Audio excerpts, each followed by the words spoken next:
कहानी की शुरुआत में हम हेनरी नाम के एक हद से ज्यादा सीधे आदमी को देखते हैं जो एक टोल टैक्स बूथ पर अपनी नाइट शिफ्ट कर रहा था। उसके चेहरे से ऐसा लग रहा था मानो उसकी जिंदगी पूरी तरह से बेरंग चल रही हो। सुबह जब वो घर पहुंचा तो उसकी बीवी ने भी यही कहा कि अब तुम मुझसे प्यार नहीं करते ना, मुझे याद है जब तुम करते थे, सब कुछ बहुत अलग था। उनकी बातचीत चल ही रही थी कि तभी किसी ने बाहर से जोर से दरवाजा खटखटाया। जब हेनरी ने दरवाजा खोला तो दरवाजे पर उसका दोस्त एडी खड़ा था। उसके साथ ही जो नाम का एक आदमी भी था जिसकी हालत बहुत खराब लग रही है, जो बार बार उल्टियां करने लगा। डेबी एक नर्स है तो वो जो की मदद करने के लिए उसे अंदर ले आई। तभी एडी ने हेनरी से कहा कि भाई आज इसकी बास्केटबॉल टीम का मैच है, इसकी जगह तू खेल ले क्योंकि ये ऐसी हालत में तो नहीं खेल पाएगा। हेनरी ने मना करने की कोशिश तो की लेकिन एडी उसे अपने साथ जर्सी पहना कर ले ही गया। हेनरी ने पूछा कि गेम कहाँ खेली जाएगी। एडी ने कहा ज्यादा दूर नहीं है यहाँ से, बस 15 मिनट लगेंगे। तभी एडी ने गाड़ी रोकने को कहा और ये कहकर चला गया कि हम बस थोड़ी देर में वापस आ जाएंगे, बस खाने पीने का कुछ सामान लेने जा रहे हैं, तो यहीं पे बैठा रहियो और गाड़ी चालू रखियो, ठीक है ना। तभी जाते जाते एडी और उसके 2 और साथियों ने मास्क पहन लिए। बाकी 2 लोगों को तो हेनरी जानता तक नहीं था। वो तीनों अपनी अपनी बंदूकें निकाल कर बैंक में घुस गए। बेचारे हेनरी को तो अब तक आइडिया भी नहीं था कि एडी और उसके साथी यहाँ बैंक लूटने आए हैं और वो उनका ड्राइवर है। और तो और गाड़ी भी चोरी की थी, तार निकाल के स्टार्ट कर रखी थी। कुछ देर बाद ही वो लोग बैंक से निकलकर इधर उधर भागने लगे। इतने में वहाँ मौजूद एक गार्ड ने हेनरी को देख लिया। उसने बिल्कुल चोरों जैसी ही टी शर्ट पहनी हुई थी, इसी वजह से उसे गिरफ्तार कर लिया गया। पुलिस वालों ने हेनरी से बहुत पूछने की कोशिश की कि बता दे अपने साथियों का नाम, लेकिन हेनरी एडी के अलावा वैसे भी किसको ही जानता था। वो इतना सीधा था कि उसने एडी का नाम भी नहीं लिया, ये सोचकर कि जैसा भी है तो मेरा दोस्त ना। इसी वजह से बैंक को लूटने की कोशिश के जुर्म में हेनरी को 3 साल की सजा सुना दी गई। जेल में जाते ही उसकी मुलाकात मैक्स से हुई। मैक्स हेनरी से बहुत अच्छे से बात करने लगा। अगले दिन नाश्ता करते वक्त मैक्स ने हेनरी से कहा कि यहाँ हर कैदी के कभी कुछ सपने हुआ करते थे, लेकिन फिर उनकी जिंदगी में कोई ना कोई अनहोनी हो गई और फिर यहाँ पहुँच गए। तुम्हारा सपना क्या है? हेनरी ने जवाब दिया कि मेरा कोई सपना नहीं है। ये सुनते हुए मैक्स ने कहा कि कोई भी सपना ना देखना तो सबसे बड़ा जुर्म है, तो बताओ क्या है तुम्हारा सपना? हेनरी ने फिर से वही जवाब दिया तो मैक्स ने कहा कि ऐसी जिंदगी का क्या फायदा जिसका कोई सपना ही ना हो। इसी तरह 6 महीने बीत गए। डेबी हेनरी से जेल में मिलने आई और कहा कि मुझे तुम्हें कुछ जरूरी बात बतानी है। डेबी ने उसे बताया कि मुझे किसी से प्यार हो गया है, लेकिन हेनरी ने बड़ा दिल रखते हुए कहा कि कोई बात नहीं, मैं बस यही चाहता हूँ कि तुम खुश रहो, अगर मेरे साथ नहीं रह सकती तो किसी और के साथ ही सही। उधर मैक्स को अब जेल ही अपने घर जैसी लगती थी। सभी कैदी आपस में बातचीत करने लगे कि जब पिछली बार तुझे एक पैरोल ऑफिसर ने पूछा था कि अगर हम मैक्स तुम्हें बाहर निकाल दें तो तुम हमारे लिए क्या करोगे, तो तूने क्या जवाब दिया था मैक्स? जिस पर मैक्स ने जवाब दिया कि मैं तुम्हारे घर में घुसकर तुम्हारे कुत्ते को मार दूंगा, तुम्हारे घर को आग लगा दूंगा और वहाँ रहने वाली हर जिंदा चीज की जुबान काट लूंगा मैं। फिर बाद में हेनरी से पूछा गया कि तुम्हारा रिव्यू कब है, जिस पर हेनरी ने जवाब दिया अगले महीने। तभी एक कैदी ने कहा कि सबको यकीन है कि हेनरी शरीफ है। हेनरी ने भी कहा कि मैंने कोई गुनाह नहीं किया। इस पर मैक्स ने उससे कहा कि तुमने जेल में समय बिताया है तो तुम चाहे कुछ भी कहते रहो, बाहर सबको ऐसा ही लगेगा कि तुमने कोई तो जुर्म किया है। खैर जल्द ही हेनरी को जेल से छुट्टी मिल गई और सबसे पहले डेबी से मिलने गया, मगर जब जो ने दरवाजा खोला तो वो ये देखकर हैरान रह गया और तो और डेबी के पेट में उसका बच्चा भी था। ये सब देखकर हेनरी मन ही मन सोचने लगा कि कैसे उसकी जिंदगी एकदम बदल गई। डेबी ने हेनरी को उसका पूरा सामान दिखाया और उससे पूछा कि अब तुम आगे क्या करने वाले हो। हेनरी ने कोई जवाब नहीं दिया और तभी जो वहाँ आया उसने हेनरी को एक बिजनेस का ऑफर दिया और कहा कि कोर्ट में मेरा नाम ना लेने के लिए शुक्रिया। मगर हेनरी ने कहा कि मैं तो तेरा नाम जानता ही नहीं और वहाँ से चुपचाप चला गया। बाद में हेनरी उसी बैंक के सामने जाकर खड़ा हो गया जहाँ से ये सारी वारदात शुरू हुई थी, लेकिन तभी एक गाड़ी ने उसे टक्कर मार दी और वो जमीन पर गिर गया। वो गाड़ी जूली नाम की एक औरत चला रही थी। जूली ने हेनरी को बहुत बुरा भला कहा और फिर पूछा कि तुम ठीक तो हो। तभी वहाँ बैंक का गार्ड भी आया और एम्बुलेंस बुलाने को कहने लगा, लेकिन हेनरी ने इसके लिए मना कर दिया। इसके बाद गार्ड उसे थोड़ा सहारा देते हुए साथ वाले कैफे में ले गया जहाँ जूली भी उनके पीछे पीछे आई और हेनरी ने जूली से कहा कि मैंने तुम्हें कहीं तो देखा है। इस पर जूली ने कहा कि मुझे मत देखो, सड़क पर देखकर चला करो, और ये कहकर वो वहाँ से चली गई। जब हेनरी बाथरूम में गया तो उसकी नजर दीवार पर चिपकी हुई न्यूज पर पड़ी 80 साल पुरानी उस न्यूज़पेपर कटिंग में बैंक में हुई एक चोरी से जुड़ा हुआ आर्टिकल था। वो चोरी एक अंडरग्राउंड टनल के जरिए की गई थी, जो बैंक के पीछे मौजूद एक थिएटर से जुड़ी हुई है। ये टनल बिल्कुल बैंक की तिजोरी के नीचे से जाती है। इसके बाद हेनरी सीधा मैक्स से मिलने के लिए जेल में चला गया और उसने मैक्स से कहा कि मुझे अपना सपना मिल गया है। उस बैंक को लूटना ही मेरा सपना है, जिसके चक्कर में मैं यहाँ पहुँच गया हूँ। सजा जब काटनी है तो कम से कम चोरी करूँ तो सही। मैक्स को कुछ समझ नहीं आया तो हेनरी ने कहा कि क्या तुम बैंक लूटने में मेरा साथ दोगे। मैक्स ने उससे पूछा, तेरे पास कोई प्लान है भी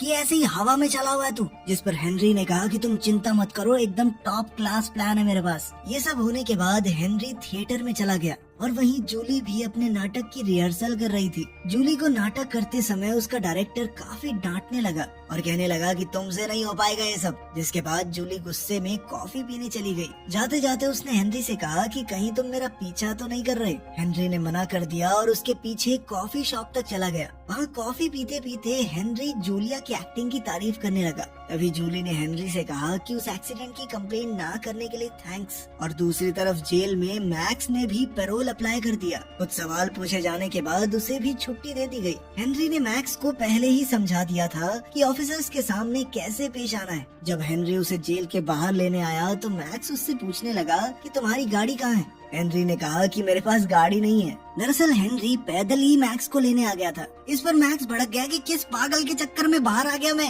हेलो, वापस ले लो मेरे को, मुझे बाहर नहीं जाना। लेकिन जब हेनरी ने अपना प्लान मैक्स को बताया तो मैक्स ने हैरान होते हुए कहा कि यही तुम्हारा प्लान है। सेम इसी तरीके से 80 साल पहले बैंक को लूटा गया था और तुम्हारे पास बंदूकें वगैरह हैं क्या? लेकिन हेनरी ने इसके लिए भी मना कर दिया, ये कहते हुए कि मैं किसी को नुकसान नहीं पहुंचाना चाहता। इस पर मैक्स ने कहा कि हाँ बे मदर टेरेसा, बहुत अच्छी बात है, लेकिन पिछली बार जब चोरी हुई उसके बाद ये भी तो हो सकता है कि बैंक वालों ने तिजोरी की लोकेशन बदल दी हो और अब वो उस टनल के ऊपर हो ही ना। इस बात का पता लगाने के लिए उन्हें बैंक जाना होगा।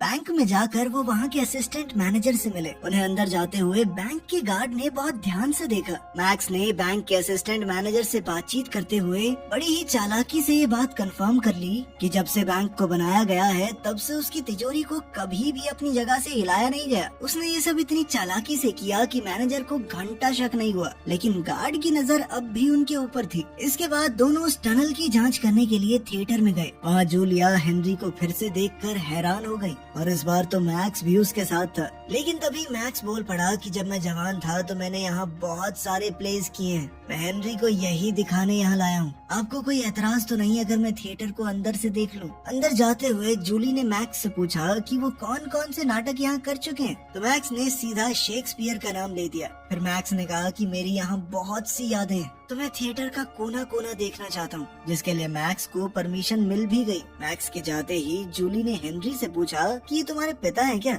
जिस पर हेनरी ने जवाब दिया कि नहीं नहीं, अच्छा दोस्त है सिर्फ। दूसरी तरफ थिएटर का एक आदमी मैक्स को थिएटर दिखाते हुए टनल वाले दरवाजे के पास ले गया और मैक्स उसका जायजा लेने लगा। दूसरी तरफ जब जूलिया ने हेनरी से सवाल किया कि तुम क्या करते हो, तो हेनरी ने सीधा सीधा बता दिया कि मैं हाल ही में जेल से छूटा हूँ, अभी तो कुछ नहीं करता। जूलिया चौंक गई, जेल में क्यों थे तुमने कोई मर्डर वगैरह किया होगा ना? जिस पर हेनरी ने कहा कि एक लंबी कहानी है, फिर कभी सुनाऊंगा। जिसके बाद उन्होंने आज शाम को डिनर पर मिलने का प्लान बनाया। घर जाकर मैक्स ने हेनरी को बताया कि वो टनल एक ग्रीन रूम की दीवार से जाती है, तो हमें कुछ भी करके उस ग्रीन रूम को हथियाना पड़ेगा। लेकिन हेनरी का ध्यान तो सिर्फ तैयार होने में था, क्योंकि जूली के साथ डेट पर जो जाना है। और उसने मैक्स से पूछा कि मैं कैसा लग रहा हूँ, तो मैक्स ने हंसते हुए कहा कि हमेशा की तरह अपने जैसे ही लग रहे हो, और जाओ अपनी डेट एंजॉय करो, बाद में करेंगे प्लानिंग। उनकी डेट के दौरान जूली ने हेनरी को बताया कि मैं बहुत बड़ी एक्ट्रेस बनना चाहती हूँ, मैं चाहती हूँ कि सब लोग मेरा नाम जानते हो। उनकी डेट के दौरान हेनरी ने जूली को पूरा सच बताया कि किस तरह उसे जेल हुई थी और अब वो सच में बैंक लूटना चाहता है। जूली उसका प्लान सुनकर हैरान तो काफी हो गई थी, लेकिन अब उसे हेनरी का साथ पसंद आने लगा था। फिर दोनों घर आ गए और अब उनके बीच की नजदीकियाँ बहुत ज्यादा बढ़ गई। अगली सुबह हेनरी और जूली मैक्स के घर गए, मगर मैक्स जूली को देखकर खुश नहीं था। तो हेनरी ने मैक्स से कहा कि टेंशन मत लो, ये हमारे साथ ही काम करेगी। लेकिन तभी मैक्स हेनरी को साइड में ले जाकर उस पर भड़क गया कि तुमने इसे पूरा प्लान क्यों बताया। थोड़ी देर बाद खाना खाते वक्त जूलिया ने मैक्स से सवाल पूछा कि तुम जेल में क्या कर रहे हो, जिस पर मैक्स ने बताया कि मैंने कई खून किए हैं। इस पर जूली ने उससे पूछा कि तुमने इतने सारे मर्डर किए, तुम्हें पकड़े जाने का डर नहीं था। इस पर मैक्स ने कहा कि मुझे जेल जाना पसंद है, मेरी तो फेवरेट जगह है वो। थिएटर जाते वक्त जूली और हेनरी को आइडिया आया कि क्यों ना हम इस थिएटर में ऑडिशंस रख दें, इससे हम ज्यादा से ज्यादा वक्त यहाँ बिता पाएंगे। लेकिन कुछ देर बाद मैक्स को आइडिया आया कि क्यों ना जिस एक्टर का वो ग्रीन रूम है उसको निकाल के हेनरी को वो रोल दे दिया जाए, फिर हम आराम से खुदाई करते रहेंगे, किसी को कुछ पता नहीं चलेगा। इस पर हेनरी ने कहा कि मुझे एक्टिंग थोड़ा ना आती है, लेकिन मैक्स ने उसे पूरा चढ़ा दिया। अबे शक्ल देख अपनी, नेचुरल एक्टर है तू, इससे बढ़िया कोई नहीं कर पाएगा, और वैसे भी ये तो लीड रोल है। कुछ देर बाद वो एक्टर खुद ब खुद प्ले छोड़कर चला गया, ये कहकर कि उसे बहुत बड़ी पिक्चर में काम मिल गया है, लेकिन असल में तो मैक्स ने उसे बेवकूफ बनाया था। जब ये बात जूली को पता चली तो वो बहुत गुस्सा हो गई। तुम लोग मेरा करियर खराब करके मानोगे क्या? हेनरी ने ऑडिशन दिया और वो सिलेक्ट भी हो गया। अब उन्हें और भी आसानी होगी अपना काम पूरा करने में, मगर उन्हें 1-2 दिन में ही एहसास हो गया कि ये टनल का काम 2 लोगों के बस की बात नहीं है, और उन्होंने जो को इस काम में शामिल करने का फैसला किया। बहुत समझाने के बाद जो इस काम को करने के लिए तैयार हो गया, लेकिन सुरंग देखते ही जो बोला कि ये सब करने की क्या जरूरत है, तुम सीधा बंदूक लेकर जाओ और चोरी कर लो। इस पर मैक्स ने जवाब दिया कि तेरी तरह बेवकूफों वाली चोरी नहीं करनी हमें। धीरे धीरे काम चलने लगा। इस काम के साथ साथ हेनरी अपने रोल के लिए भी काफी डेडिकेटेड था। हेनरी को अब सिर्फ पैसा नहीं चाहिए था, उसे जिंदगी में कुछ नया करना था। एक रात जब वो अपना काम करके घर जा रहे थे तो उस बैंक वाले गार्ड ने उन्हें रोक लिया, जिसने हेनरी को गिरफ्तार किया था। पुलिस वाले ने कहा कि तुम वही हो ना जो बैंक लूटने वालों के साथ था, और अब भी मैंने तुम्हें बैंक के पीछे से कई बार थिएटर जाते हुए देखा है, मैं इस बार कोई गड़बड़ नहीं होने दूंगा। हेनरी ने पुलिस वाले को अपने साथ चलने को कहा और फिर गाड़ी को एक शांत जगह पर ले गया। हेनरी ने उससे पूछा कि तुम चाहते क्या हो, तो फ्रैंक ने बताया कि हर महीने एक बार एक ट्रक हमारे साथी पार्टनर बैंक्स में जाता है, सारी करेंसी को लेकर एक जगह इकट्ठा करता है। इस बैंक की तिजोरी में उस वक्त 100 करोड़ से भी ज्यादा रुपए रखे होते हैं। कोई बेवकूफ ही होगा जो बैंक को किसी और समय लूटने की कोशिश करेगा। मैं अंदर से तुम्हारा आदमी बनकर अलार्म सिस्टम में तुम्हारी मदद कर सकता हूँ। अगले दिन थिएटर में जूली के रोने वाले सीन के दौरान डायरेक्टर ने उससे कहा कि तुमने कभी किसी से प्यार नहीं किया ना, दिल नहीं टूटा तेरा कभी, यही तेरी दिक्कत है। बिना इस फीलिंग के तुम कभी एक महान एक्ट्रेस नहीं बन पाओगी। फिर 5 मिनट का ब्रेक हो गया। जूली बाथरूम में जाकर रोने लगी। हेनरी ने पूछा कि तुम ठीक तो हो ना?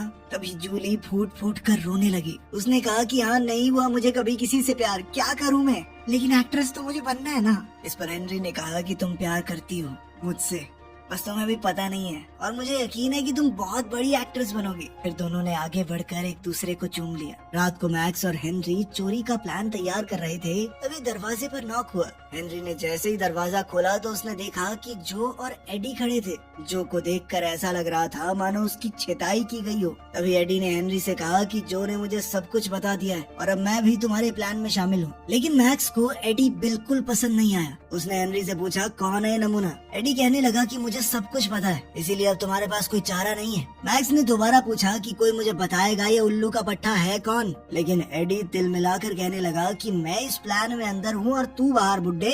मैक्स ने उसे सीधे तौर पर वहाँ से जाने के लिए कहा, लेकिन एडी ने मैक्स को दोबारा से बुढ़ा कहकर चिढ़ाया। तो इस बार मैक्स को गुस्सा आ गया तो वो एडी की तरफ उसे मारने के लिए बढ़ने लगा, लेकिन हेनरी ने जैसे तैसे बीच बचाव किया। अगले दिन मैक्स और हेनरी थिएटर गए तो उन्हें पता चला कि उनका शो बस कुछ ही दिन में हो जाएगा, और इस बात से वो दोनों परेशान हो गए। हेनरी ने कहा कि मुझे नहीं लगता कि अब हम चोरी कर पाएंगे। दरअसल वो भी अब जूली से प्यार करने लगा था। चोरी करके उन्हें यहाँ से भागना पड़ेगा, लेकिन अब वो जूली से दूर नहीं जाना चाहता। तभी मैक्स ने हेनरी को पकड़कर कहा कि तुमने मुझे जेल से बाहर बुलाया अपनी मदद करने के लिए, और अब तुम इस काम से मना कर रहे हो। मैंने अपनी सारी जिंदगी बस बातें करके निकाली है। मैं बहुत दिनों से जेल में बंद था, अब मैं बाहर आया हूँ तो कोई कांड तो करके जाऊंगा। रात के वक्त हेनरी और जूली एक दूसरे से मिले। हेनरी ने जूली को बताया कि हमें शो के पहले दिन ही बैंक को लूटना होगा और फिर मैं यहाँ से भागकर कैलिफोर्निया चला जाऊंगा। तुम्हें भी हॉलीवुड में काम करना ही है, तुम वहाँ मिलोगी ना मुझसे। मगर ये सुनते ही जूली का गुस्सा फूट पड़ा। उसने कहा कि अगर जाना ही था तो मुझे प्यार पर यकीन क्यों दिलाया? तुमने सिर्फ थिएटर में घुसने के लिए मेरा इस्तेमाल किया है, कहीं नहीं मिलने वाली मैं तुमसे। मेरी गलती है कि एक चोर से प्यार कर बैठी। देखते ही देखते शो का दिन आ गया और बैंक लूटने का भी। नाटक के डायरेक्टर ने सभी एक्टर्स को कहा कि आज तुम्हारा दिन है, जाओ और अपनी छाप छोड़ दो। अब हमारे पास सिर्फ 10 मिनट बचे हैं। तभी पैसों का वो ट्रक भी बैंक में आ गया, जैसा कि पुलिस वाले ने बताया था। हेनरी प्ले में अच्छे से एक्टिंग करता रहा और मौका देखते ही अपने साथियों की मदद करने चला गया। सब उनके प्लान के हिसाब से ही हो रहा था। पहले उन्होंने एक औजार की मदद से ईंटों की दीवार तोड़ी और बाद में एक बड़ी सी वेल्डिंग मशीन की मदद से तिजोरी के लोहे को काटते हुए वहाँ एक बड़ा सा छेद कर दिया। पुलिस वाले का इशारा मिलते ही मैक्स ने पहले ही तार काट दी थी, जिस वजह से अलार्म नहीं बजा। मगर तभी एडी ने मैक्स पर बंदूक तान दी और उसे चुपचाप यहाँ से चले जाने को कहा। एडी ने जो से कहा कि सारा पैसा जल्दी जल्दी गाड़ी में भर। जो को एडी की ये हरकत पसंद नहीं आई और कहा कि ऐसा मत कर भाई, ठीक नहीं है ये। तभी हेनरी भी वहाँ पहुँच गया और एडी ने उसे भी डराने की कोशिश की और मैक्स को बंदूक से मारकर नीचे गिरा दिया, जो बार बार उसे ऐसा करने से मना कर रहा था। तभी मैक्स ने एडी के हाथ से बंदूक छीनकर उसे पीटना शुरू कर दिया। इस सब के दौरान गोली चल गई जो हेनरी की टांग को छूते हुए चली गई। उधर थिएटर में हेनरी का सीन आने वाला था, तो जल्दी से जैसे तैसे थोड़ा लंगड़ाते हुए अपना सीन करने निकल गया। ऊपर एडी को बढ़िया तरीके से पीटने के बाद मैक्स ने उसके हाथ, पाँव और मुंह बांध दिए और थोड़ी देर बाद हेनरी, मैक्स और जो सारा पैसा लेकर वहाँ से रफू चक्कर हो गए। हेनरी अचानक से गाड़ी रोकने को कहने लगा। जो और मैक्स को समझ नहीं आया कि वो ऐसा क्यों कर रहा है। उन्होंने गाड़ी रोक भी दी। हेनरी ने उन्हें ये कहकर भाग जाने को कहा कि मैं तुम्हें बाद में मिलूंगा। जब जो ने मैक्स से पूछा कि ये कहाँ गया है, तो मैक्स ने जवाब दिया कि भाड़ में जाने दो इसे, तुम बस गाड़ी चलाओ। हेनरी भागते हुए वापस थिएटर में पहुंचा। जूलिया स्टेज पर एक्टिंग कर रही थी, तभी हेनरी थोड़ा लंगड़ाते हुए जल्दी से स्टेज पर चढ़ गया। उसने जूलिया से कहा कि मैं तुमसे दूर नहीं जा सकता, मैं तुमसे सच में प्यार करता हूँ और तुम्हारे बिना नहीं रह पाऊंगा। उधर नाटक में भी ऐसा ही कुछ चल रहा था, तो ऑडियंस को लगा कि वाह, ये लोग तो कुछ अलग कर रहे हैं, क्या सीन है। और वो सभी लोग जूलिया के हाँ बोलने का वेट करने लगे। तभी डायरेक्टर ने भी सारी लाइटें थोड़ी डिम कर दी और जूलिया को हाँ बोलने को कहा। अब जूलिया को भी यकीन हो गया था कि हेनरी सच में उससे प्यार करता है और एक लंबे सन्नाटे के बाद जूलिया ने हाँ तो नहीं कहा, लेकिन उसके चेहरे के हाव भाव ने सब कुछ जाहिर कर दिया। चलो आखिर में हीरो को हीरोइन मिल गई, पैसा तो वो ले ही लेगा। वीडियो पसंद आई तो लाइक कर देना, चैनल को सब्सक्राइब कर देना। मिलते हैं अगली वीडियो में।